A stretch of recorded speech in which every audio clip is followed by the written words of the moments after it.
In this lesson, we are going to be working with compound inequalities. The first warm-up I would like you to do is to remember how to graph inequalities on the number line. Let's start with number 1. So we'll put a tick mark at the beginning in the center of the number that we have in our inequality, and we'll put a couple values to the right, a couple values to the left. Because this is greater than 3, we're going to use an open circle, because it cannot be 3, and since it's greater, we're going to shade to the right. Please finish the other 3 examples and we will go through them together. Please press pause as you do them. Next, we're going to talk about what is a compound inequality. A compound inequality consists of 2 distinct inequalities that are either joined by the word and or the word or. The and graph contains the overlap of 2 inequalities. The or contains each graph of 2 inequalities. This one is read as 3 is less than x, which is less than 7. X is greater than 3 and it is less than 7. So the solution must be both greater than 3 and less than 7 on the same number line. So we put both tick marks on the number line of 3 and 7. Since it's greater than 3, we're going to use an open circle. It's less than 7, so we're going to use an open circle. So when we shade, we want numbers bigger than 3 but smaller than 7, which means we're going to shade in between the 2 of these. And then the question asks, what is one solution to this inequality? There are many, but one of them might be 5.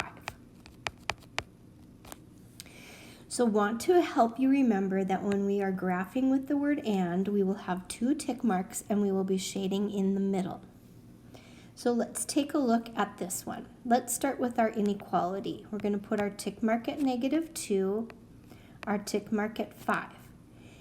It says that x is greater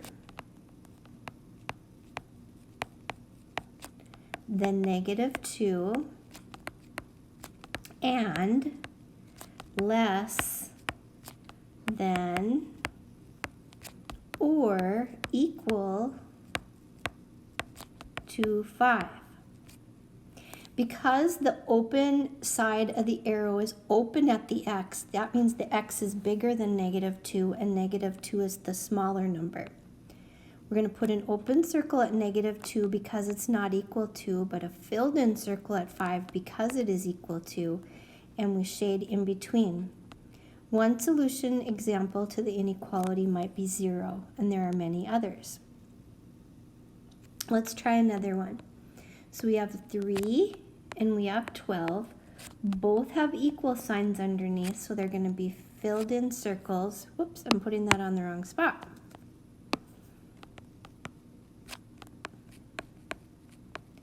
And because the x is bigger than 3 or equal to, but less than or equal to 12, we shade in the middle. An example might be the number 10. And what this is saying is x is greater than or equal to 3 and less than or equal to 12. So again, when you're using the word and, you're going to be shading in between the 2 tick marks, the 2 values. Now when we are doing the word or, we have 2 separate inequalities. So the solution is less than 3. So we're going to make a tick mark at 3.